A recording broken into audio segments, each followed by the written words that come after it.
একটু জাল দিয়ে না করে দেবো।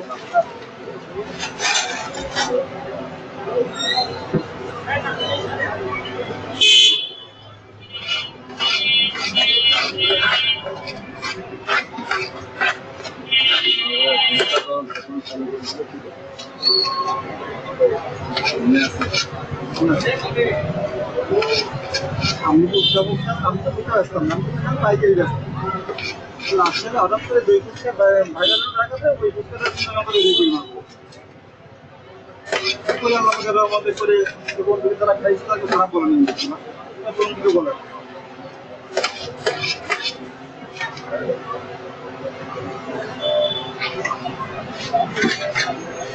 কাকু ভালো আছেন? কাকু আপনার মেয়েটা ভালো আছে তো? আপনি মরে যান, সমস্যা নেই, আপনি মেয়েদের এখন কমলা টমলা খাওয়া, আপনি বুঝতেছেন না, আমাকে তো লাভ দিলে